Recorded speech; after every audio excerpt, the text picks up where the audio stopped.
この動画では、有線 LAN のパケットキャプチャーを簡単に取得できる Cisco DNA センターの TrueTrace と呼ばれる機能に関して紹介します。私、Cisco Systems でエンジニアをしております。箕浦と申します。よろしくお願いいたします。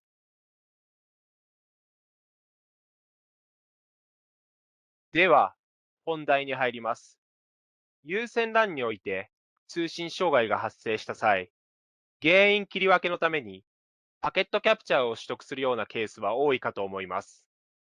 有線 LAN のパケットキャプチャー方法は主に2種類あるかと思います。1つ目がスパン、スイッチポートアナライザーになります。スパンでは、まず、キャプチャー対象の通信が経由しているスイッチに、キャプチャー用の PC を接続します。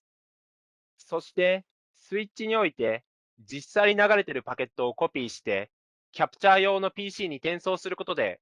パケットの中身の詳細を確認します。2つ目が EPC、Embedded Packet Capture になります。EPC では、ルーターやスイッチ上で直接パケットをキャプチャーします。そして、キャプチャーしたパケットの内容が記録されたファイルを PC にダウンロードすることで、実際に流れているパケットの中身の詳細を確認します。この2つの方法、何がめんどくさいかというと、ルーティングテーブルなどの情報をもとに、事前にキャプチャーしたい通信が経由するネットワーク機器を洗い出す必要があります。また、パケットキャプチャー対象の通信が経由するネットワーク機器に対して、手動で EPC やスパンなどの設定を投入する必要もあります。間違ってキャプチャー対象の通信が経由しないネットワーク機器に対して EPC やスパンの設定を投入しても、パケットキャプチャーは取得できません。つまり、従来の方法では通信障害が発生し、原因切り分けのためにパケットキャプチャーが取得したいとなっても、その前にキャプチャー対象の通信が経由するネットワーク機器の洗い出しや、ネットワーク機器への手動での EPC やスパンの設定投入が必要なため、障害発生から原因切り分けまでの時間が長くなってしまいます。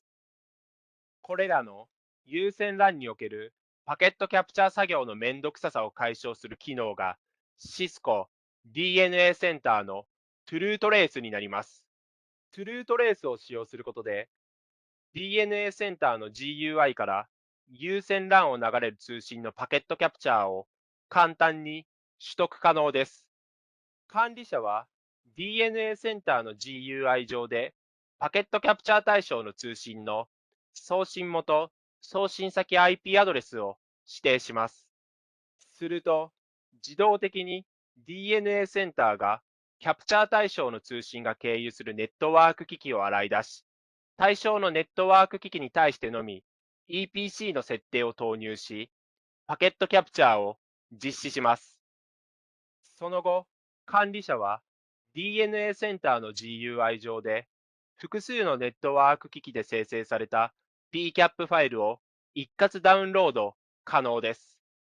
TrueTrace の処理が完了しますと、ネットワーク機器上に生成された PCAP ファイルや EPC の設定は削除されます。では、実際に Cisco DNA センターのバージョン2.2.3.5で TrueTrace を使用して有線 LAN の通信をパケットキャプチャーしてみます。こちらの TrueTrace、日本語ですと GUI 上の表示が少し変になりますので、今回はブラウザの表示言語は英語にしております。まず、左上のハンバーガーアイコンをクリックし、アシュアランス、ヘルスをクリックします。そして、ネットワークタブをクリックし、ネットワーク機器用のダッシュボードに移動します。そして、どれか適当にネットワーク機器をクリックし、ネットワーク機器の360度ビューに移動します。ネットワーク機器の360度ビューに移動後、パストレースをクリックし、パストレースのメニューに移動します。その後、乱入パストレースをクリックし、ソースにパケットキャプチャー対象の通信の送信元アドレス、デスティネーションにパケットキャプチャー対象の通信の送信先アドレスを指定します。そして最後にライブトラフィックをオンに変更し、スタートをクリックします。すると、まず DNA センター上でパケットキャプチャー対象の通信が経由するネットワーク機器の洗い出しが行われます。その後、対象のネットワーク機器に対して EPC の設定が投入され、ネットワーク機器上でパケットキャプチャーが実施されます。これらの処理が完了しますと、パストレースの画面にパケットキャプチャー対象の通信が経由するネットワーク機器が表示されますので、Generate PCAP ファイルをクリックし、ネットワーク機器において取得したパケットキャプチャーのデータを PCAP ファイルに変換します。TrueTrace が未サポートで、パケットキャプチャーが取得できてないネットワーク機器には NA と表示されます。最後に、PCAP ファイルのダウンロード対象のネットワーク機器を選択し、ダウンロード ZIP ファイルをクリックします。こちらが DNA センター経由で一括ダウンロードした PCAP ファイルになります。フォルダーの中には各ネットワーク機器が生成した PCAP ファイルが存在します。こちらが TrueTrace で取得した PCAP ファイルの中身になります。10.1.1.100から10.2.2.100へのパケットがキャプチャーできていることが確認できます。